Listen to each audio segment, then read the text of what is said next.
friends, welcome to God Focus this morning. The title of today's episode, Easier Said Than Done.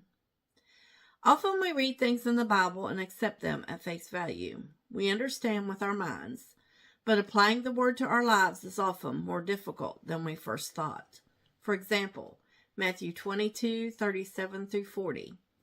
Jesus said unto him, Thou shalt love the Lord thy God with all thy heart, with all thy soul, and with all thy mind. This is the first and great commandment.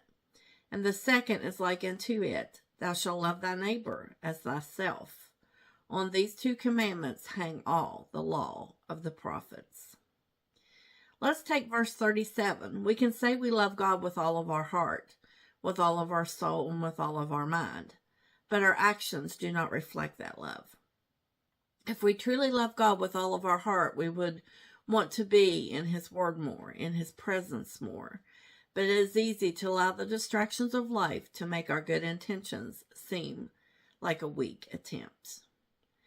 This is why it is easier to say you love God and harder to do it. It is even more difficult to love some people because they do not treat us right.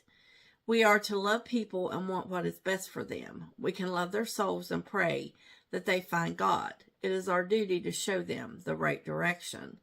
If they don't want to be rescued from their life of sin, there is little we can do because they have free will. Sometimes loving people means telling them the truth, even if it will hurt. I would rather be hurt by truth than to be comforted by a lie. Another verse I think of is Ecclesiastes 12:13. Let us hear the conclusion of the whole matter. Fear God and keep His commandments, for this is the whole duty of man. It sounds simple to fear God and keep His commandments. If we fear God, we will want to keep His commandments. At times it's easy for our flesh to override our good sense and fear of the Lord. When this happens, we are not walking in love and reverence that God expects from His children. He wants us to be hungry for His presence, to long to sit quietly and listen for Him to sing over us and pour into us.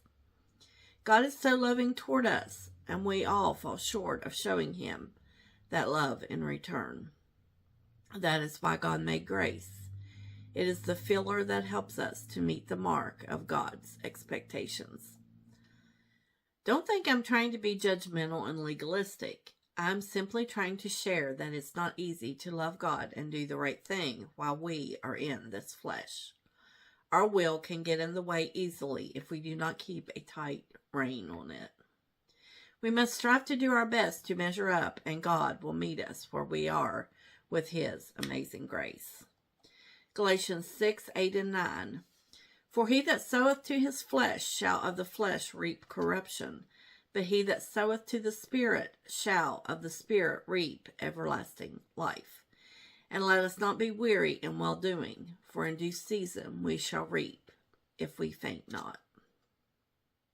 I always want to share with you things that make you think and want to seek God just a little longer or with a little more passion. Because if we sow good things into our lives, those things will grow. And if we sow unappealing things in our lives, the weeds will overtake the garden of good. I want to encourage you today to pray for God to help you to learn to love Him more. Thanks for watching. Until next time, be bold, be brave, and keep your God focus. Like, share, and subscribe for more encouragement. Have a wonderful weekend.